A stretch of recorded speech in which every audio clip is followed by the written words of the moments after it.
अस्सलाम वालेकुम जी। आज जो रिव्यू हम आपके सामने लेके आए हैं, इस बुक का नाम है the silent patient, which is written by Alex Michaelides. He is writer from the Cyprus. अच्छा, ये जो खुद राइटर है, basically he studied literature and screen writing, और before he was the novelist, मतलब ये नॉवेल्स लिखने से पहले he was working on the films. बाद में उनकी ये वाली जो बुक आई, he wrote this book in 2019। अच्छा, ये जो किताब है ये बेसिकली वो लोग स्पेशली जो कि मतलब बहुत सारे लोगों का डेफिनेटली इसमें इंटरेस्ट होगा। उसकी वजह ये है कि जो लोग साइकोलॉजी में इंटरेस्ट रखते हैं, जो लोग ज़रा ट्रॉमा को या इन चीज़ों को डिस्कस करते हैं, या जिनको थोड़ा बहुत नॉलेज है या नो हाउ है, वो उन्हें बड़ा मज़े का लगता है।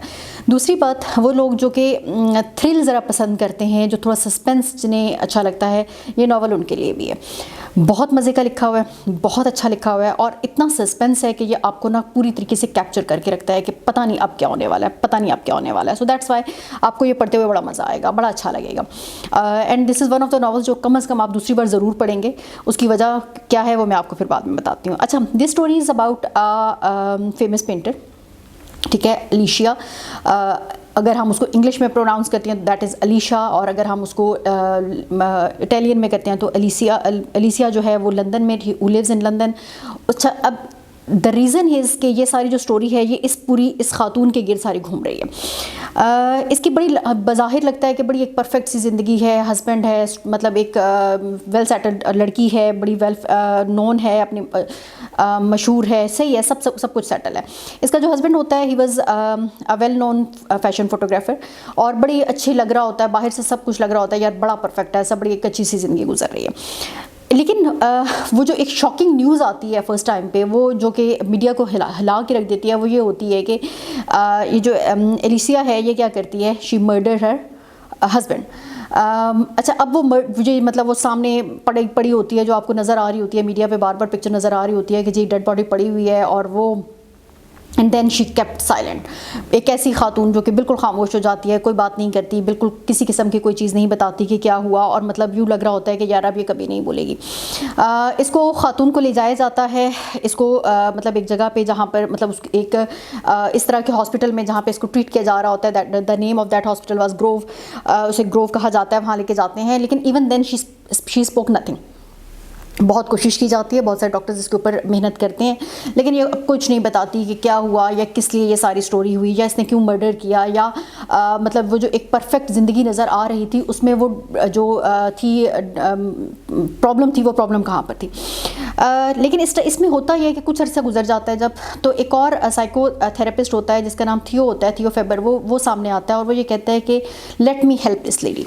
वो ख़ुद से एक सामने मतलब बीच में एक करेक्टर इसमें आता है जो कि ये कहता है कि यार मैं शायद इस खातून को बुलवा सकता हूँ, मैं ये वाला जो मसला है, जो भी इस केस में वो इंटरेस्टेड होता है, और वो सामने आता है कि यार मैंने इस मसले को हल करना है। अच्छा, वो वहाँ पे उसी ग्रोव में एक जॉब लेता है, वो जाता है, इससे खातून से मिलता है, बार बार मिलता है, इससे डिस्कस करता है, और इसके आगे पीछे के लोगों से भी मिलता है, सो टू चेक कि यार कहाँ पर इशू था कि इसने ये सारा मर्डर किया, या ये सारा इसके पीछे भी तो कोई स्टोरी होगी ना, अचानक से तो कोई किसी को उठ के नहीं कत्ल कर देता होता।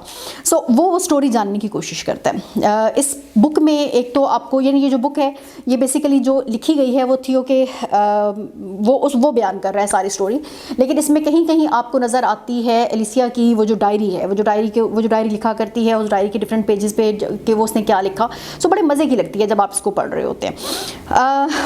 अच्छा, ये जो थियो होता है इसके अपने भी बड़े वसाइल होते हैं, बड़े प्रॉब्लम्स होते हैं, इसकी अपनी कुछ छोटी सी अपनी भी एक स्टोरी होती है जो कि आहिस्ता आहिस्ता इसी बुक में खुल रही है कि पता चल रहा है कि हाँ इसकी ज़िंदगी के क्या मसाइल हैं, या ये कौन से प्रॉब्लम से गुजर रहा था, या इसकी चाइल्डहुड स्ट्रगल्स क्या थी, या इसके जो जवानी के या इस वक्त के इश्यूज़ थे वो इश्यूज़ क्या थे। अच्छा, अब इस बुक में मतलब हम ये सारी स्टोरी पढ़ रहे हैं कि यार ये हो रहा है, वो उसे डिस्कस कर रहा है, वो अपने problems, even then she was silent, वो कुछ नहीं बता रही, वो आगे पीछे के लोगों से वो डाटा कलेक्ट करके, इन्फॉर्मेशन कलेक्ट करके एक स्टोरी बनाने की कोशिश कर रहे हैं कि अच्छा ये हुआ होगा, और एकदम से एक ट्विस्ट आता है, एकदम से बिल्कुल एंड पे जब हम जाते हैं तो एक ट्विस्ट आता है, और वो ट्विस्ट ये होता है कि वो जो लड़की होती है, वो जो पेंटर होती है, वो क्या करती है कि वो अपनी डायरी उसको देती है पढ़ने के लिए, ठीक है, थियो को देती है पढ़ने के लिए कि यार ये लो, ये तुम पढ़ो। अच्छा, अब इसमें जब वो डायरी देती है तो उस डायरी से पहले इसमें जो ट्विस्ट है, मेनली ट्विस्ट है, वो ये होता है कि ये जो थियो होता है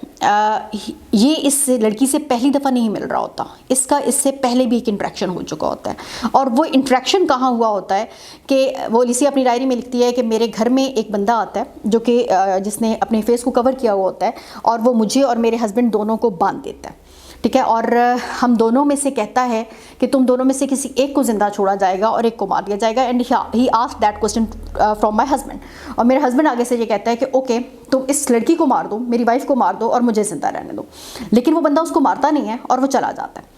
अच्छा, अब यहाँ पर ना शुरू में ये नहीं बताते कि ये जो बंदा होता है ये होता कौन है। कुछ टाइम के बाद ये यहाँ पे रिवील ये होता है कि यार ये जो बंदा होता है ना यही साइकोथेरेपिस्ट होता है, थियो जो कि होता है, और वो इनके घर में आता है। और वो इसलिए आता है कि जो एलिसिया का हस्बैंड होता है he was in relationship with Theo's wife, तो वो अपना वो गुस्सा, अपना वो एंगर, वो उसको डराने के लिए, बेसिकली वो उसको मारने के लिए नहीं आया होता, वो सिर्फ डराने के लिए आया होता है। लेकिन जब एलिसिया ये देखती है कि यार उसका हस्बैंड उसको बड़े आराम से उस बात के लिए तैयार है कि उसको मार दिया जाए और सिर्फ अपनी ज़िंदगी को बचाने की कोशिश कर रहा है on the cost of her life, तो वो मतलब डेफिनेटली वो बिट्रेड फील करती है। वो ये फील करती है यार मैं कहाँ हूँ, वो जो मेरी इतनी इस बंदे के साथ जो एफिलिएशन है, जो मोहब्बत है, जो फीलिंग्स हैं, वो सारे कहाँ हैं। वो मतलब ये इतने आराम से ख़त्म हो गए, इतने आराम से ये सब इसी तरीके से हो गया। तो वो क्या करती है, वो जो उसके अंदर का वो जो प्रॉब्लम है, वो जो उसके अंदर के जो इश्यूज़ होते हैं वो सारे सामने आते हैं। And she killed her husband. सो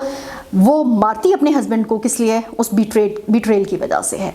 और बाद में ये पता चलता है कि यार बेसिकली तो वो लड़का थियो था, वो बंदा तो वो थियो था जो कि यहाँ पे सामने आता है। So this is a twist. और यकीन माने ये स्टोरी आपको जकड़े रखती है, आप पूरी तरीके से सोच रहे होते हैं यार पता नहीं क्या होगा, पता नहीं आगे क्या होने वाला है।